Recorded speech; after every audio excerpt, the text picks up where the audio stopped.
You may recall that there were two primary factors we could use to analyze the performance of the aircraft in a climb. Those factors were the angle of climb and the rate of climb. Having completed the gradient and angle of climb section, let's now focus on the rate of climb. The rate of climb is the vertical speed of an aeroplane measured in feet per minute and shown in the cockpit by the vertical speed indicator, or VSI. Another way to consider the rate of climb is to see it as the velocity of the aeroplane along a gradient. Let's assume that two identical aircraft have the same angle of climb, but the one on the right has a faster speed along the gradient.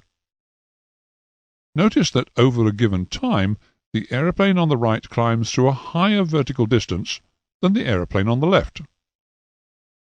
Therefore, the aeroplane on the right has a higher rate of climb. This demonstrates that forward speed is an important factor in the rate of climb. Nevertheless, if two identical aeroplanes have the same forward speed, but the aeroplane on the right travels along a steeper angle, in a given time, the aeroplane on the right climbs through a higher vertical distance than the aeroplane on the left. Therefore, the aeroplane on the right has a higher rate of climb. This demonstrates that angle of climb is also an important factor in the rate of climb. From this simple demonstration, it can be seen that the rate of climb is a function of both angle of climb and the speed along the achieved gradient.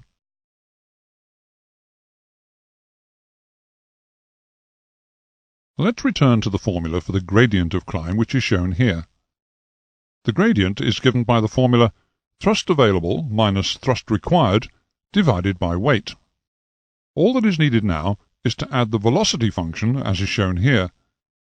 This is now the formula for the rate of climb. However, there is a little more detail to explain. The velocity in this case is true airspeed. Thrust and drag are both forces. Velocity is distance over time. Force multiplied by distance gives work. Work divided by time gives power. This means that instead of thrust multiplied by velocity, the formula now contains the expression power available, and instead of thrust required multiplied by velocity, the formula now has power required multiplied by velocity. The formula now reads power available minus power required, which gives excess power, divided by weight. For any given weight, the greater the excess power available, the higher the rate of climb. Conversely, the lower the excess power available, the lower the rate of climb. In order to maximize the aeroplane's rate of climb, therefore, we need to maximize the excess power available.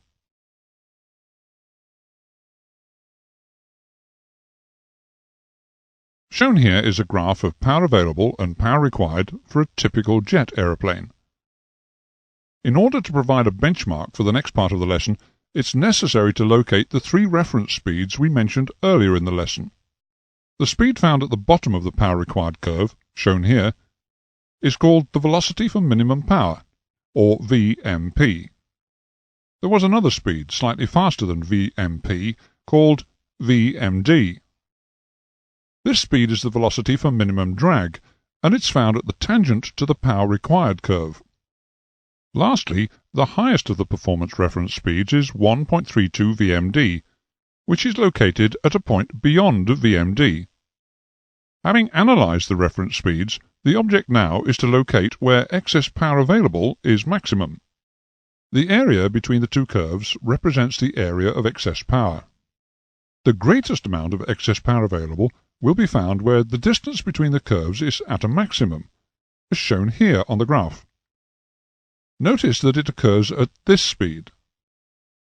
At any other speed, the excess power is less, and the rate of climb will be less. The speed for the best rate of climb is called Vy. For a jet aeroplane, you'll notice that this speed occurs at 1.32 VMD. Vy is the airspeed to use to climb to the cruise or en route altitude, as it will give the greatest height gain per unit time.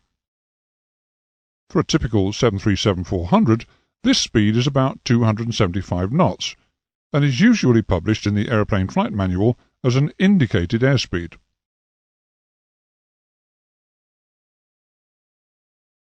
Shown here is a graph of power available and power required for a typical light aircraft. On the graph, the greatest amount of excess power available will be found where the distance between the curves is at a maximum, as shown here. At any other speed, the excess power is less, and the rate of climb less. As we've already learnt, Vy is the speed for the best rate of climb. For a propeller aeroplane, you'll notice that this speed occurs at Vmd. It's important to remember where Vy is found for both jet and propeller aeroplanes.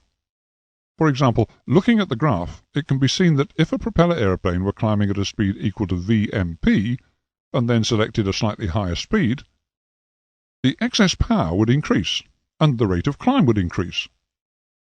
It's easy to see how speed changes affect both excess power and the rate of climb when the graph is used. Be aware of what the graphs look like, so that you can use them to your advantage in test situations.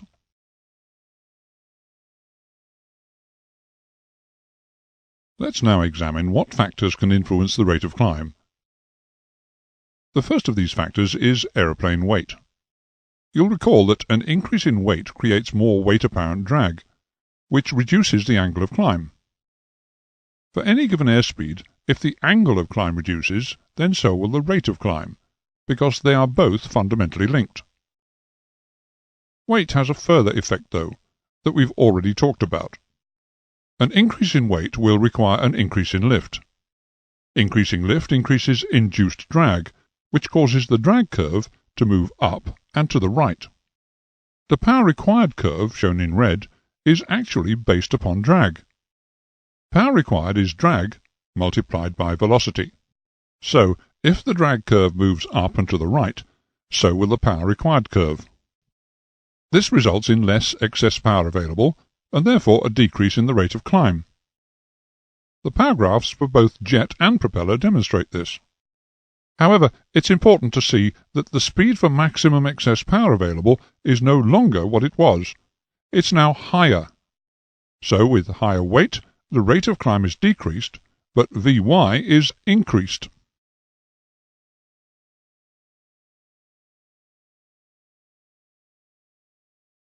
The next factor that affects the rate of climb is the configuration of the aircraft. In other words, the use of flaps and undercarriage. If the undercarriage and flaps are deployed, then the profile drag of the aeroplane will increase. This increases total drag, and the drag curve moves upwards and to the left. The power required curves will follow the same movement as the drag curve. Notice the reduction in excess power available as is shown by the blue double-headed arrows. You may recall that a reduction in excess power reduces the rate of climb of the aeroplane. However, the important effect here is that the speed for maximum excess power is no longer the same. It's now lower. So, with the undercarriage and/or flaps deployed, the rate of climb is decreased, and Vy is decreased. If you use flaps for takeoff, remove them in stages when you've attained a positive stable climb, ensuring that you check through the aeroplane flight manual for the correct actions for your aeroplane. As you retract the flaps, the rate of climb and the speed to attain the best rate of climb will increase, so you should accelerate to ensure you remain at Vy.